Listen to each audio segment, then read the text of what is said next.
There's an argument you sometimes hear that the Buddha said that suffering comes from resisting change. Therefore, there should be nothing wrong with changing the Dharma, changing the Vinaya.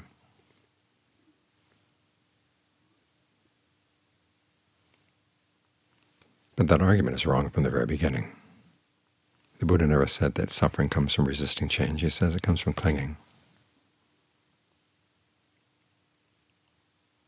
which means that we have to turn around and look at what we're clinging to. We find that we're clinging to a lot of things we hold dear. And this is why the Dharma goes against the grain. The things that we hold too dearest, the Buddha says, that's your suffering. So the question is, are we going to give him a fair listen or not? Are we going to give his teachings a try or not? If we decide ahead of time that we don't like the teaching and we want to change it, how can we say that we've given the Dharma a test? The Buddha said he's not forcing the Dharma on anybody. He's offering it for a test. But to give it a fair test requires that you practice it as it's taught, what the Buddha calls practicing the Dharma in accordance with the Dharma. That's how we show our respect for the Buddha. That you know the story. The night that he was passing away, the devas were playing celestial songs, throwing down celestial flowers and incense.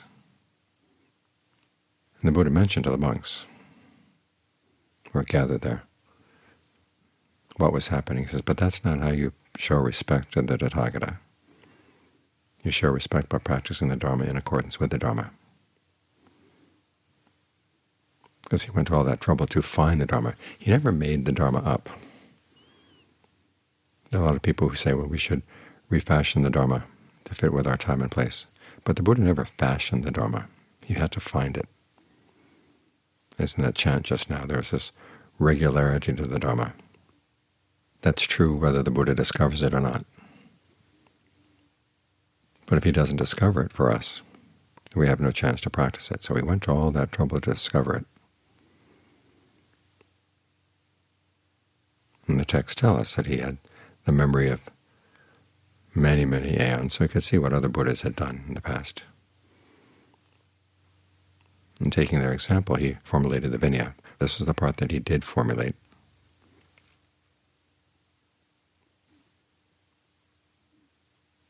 And so it wasn't a fly-by-night sort of let's see what we can think up next kind of Vinaya or Dharma. The Dharma was there, and he uncovered it.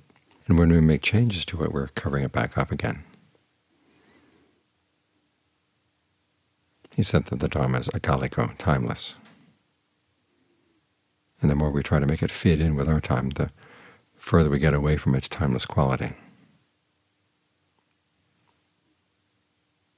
Because there is something about practicing the Dharma as best you can in line with what the Buddha taught that erases the time between then and now.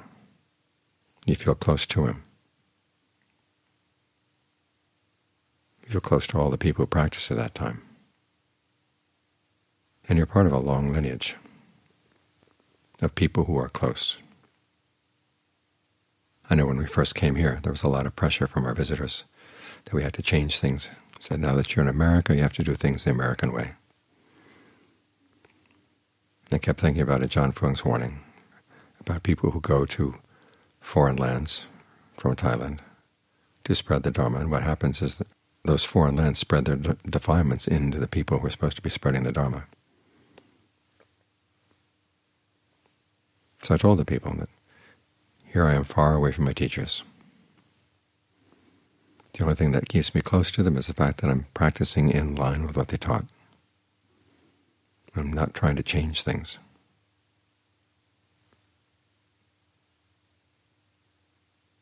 And I want to be able to pass that on.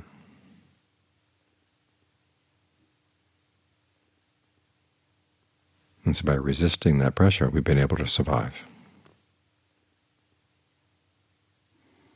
Because if our concern is trying to attract people here, then anything can change.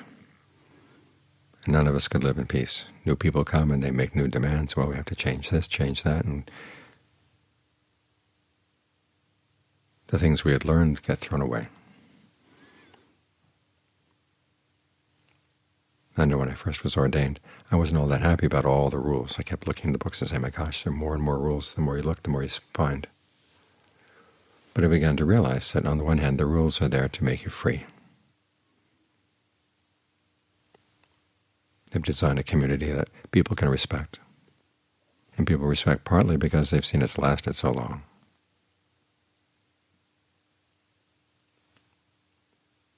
And the community respects the Buddha. And so we get support that enables us to practice as much as we can. We don't have to worry about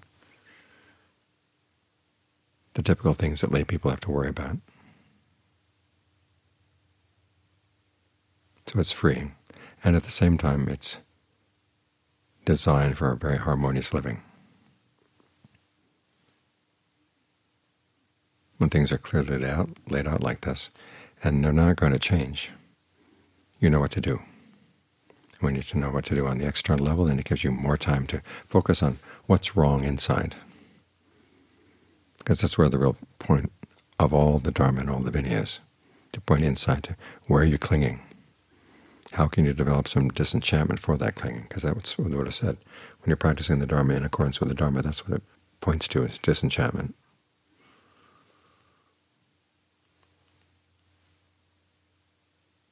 The words go together. The word for clinging can also mean to feed. The word for disenchantment is when you realize you've had enough of a certain kind of food and you don't want any more. So we're working precisely on putting an end to our clinging. And so we find that our ideas, our views, run up against things in the Dhamma. One, it's good to think of that teaching, I think it's the third Chan Patriarch. The great way is not difficult for those with no preferences. Now, he's not saying you shouldn't prefer skillful actions to unskillful actions. You shouldn't prefer the end of suffering to suffering. You should prefer these things. It's simply that when you figure out what has to be done, and then whether you like it or not, you're willing to do it. That's what it means to have no preferences. That's how you make the way easy for yourself.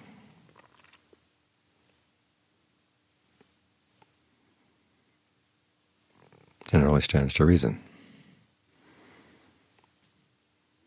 that if you're suffering from what your views are and what your idea of who you are is, in addition to sensuality and in addition to your ideas of how things should be done,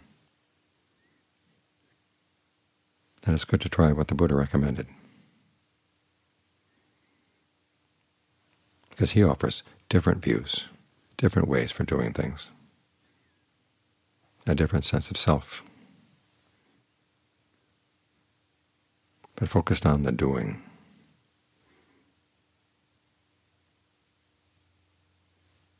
Practicing generosity, practicing virtue, developing concentration, developing your discernment. He gives very clear instructions on how to do these things. And so we want to clear away all the encumbrments that get in the way of really focusing where the problem is. Our own clinging, our own feeding, things that we hold very dear. And if we can't let the things we hold very dear be challenged, there's no way we're going to get progress.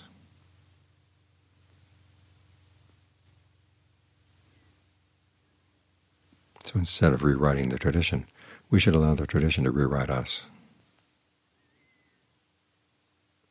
The story of someone who used to create suffering and learn how not to. And this is what we respect in the Ajahns. And Ajahn Mun did everything he could to follow the customs of the noble ones as best he could understand them.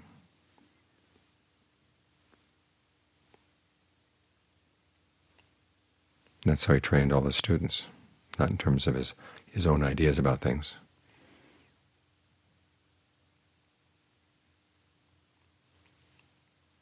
but from what he discovered through his own practice, the discernment he had developed, not just through reading, not just through thinking things through, but actually putting the Dharma into practice.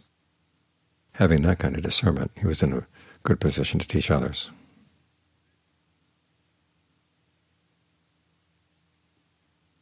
He had changed his thoughts, his words, his deeds to fit in line with the Dhamma, and gave them an example. We should allow ourselves to do the same so we can be a good example for the world. Because the best way to benefit from the Dhamma, the best way to test the Dhamma, is to follow it in line with the Dhamma. Only then can you say that you've given a fair test.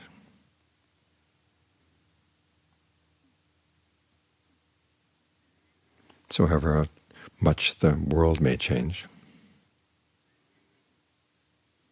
there's no reason for us to change with them.